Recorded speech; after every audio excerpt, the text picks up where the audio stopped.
साल 2005। तब मैं 16 साल का था। मैं अपने अब्बू के साथ गांव में रहता था। मेरे अब्बू की तबीयत अच्छी नहीं थी, ज़्यादातर बीमार ही रहते थे, इसलिए मुझे काम करके घर चलाना पड़ता था।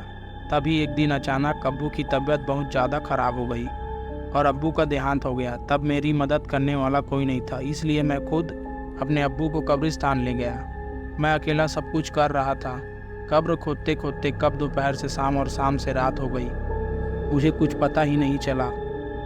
जब मैं अपने अब्बू को दफना के कब्रिस्तान की गेट की तरफ बढ़ रहा था, तब काफ़ी रात हो चुकी थी।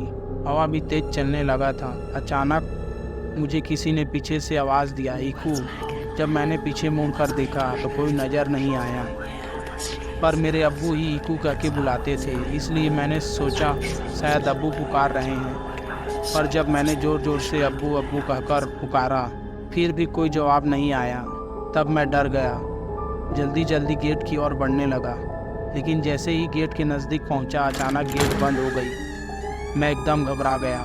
कब्रिस्तान की दीवारें और गेट इतनी ऊंची थी कि उसे किसी तरह पार नहीं कर सकता था। कब्रिस्तान की एक और गेट थी जो कि पीछे की तरफ थी, लेकिन उस गेट तक जाने के लिए वापस कब्रिस्तान के बीच से होकर जाना था। किसी तरह हिम्मत जुटाकर दूसरे गेट तक जाने का फैसला किया।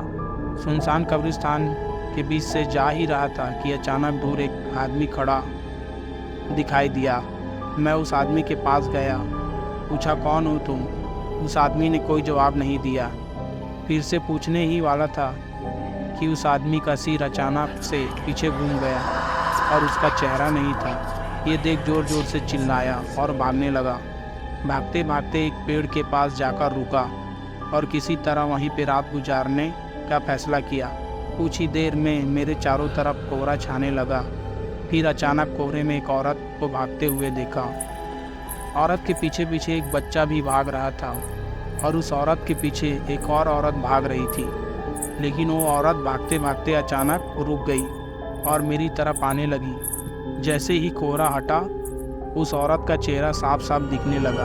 औरत को देखकर रोंगटे खड़े हो गए, मानो जैसे कि औरत सालों से इस कब्रिस्तान में दफन हो। वो औरत मेरे करीब आने लगी और मैं धीरे धीरे पीछे हटने लगा।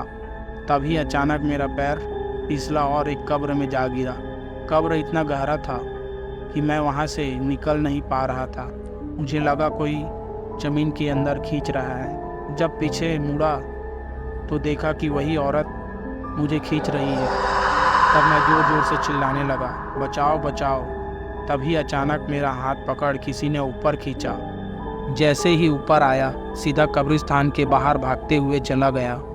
मुझे समझ आ गया था ऊपर खींचने वाले मेरे अब्बू ही थे। इसलिए कहते हैं जो आपसे प्यार करता है वो आपको मरने के बाद भी मदद करता है।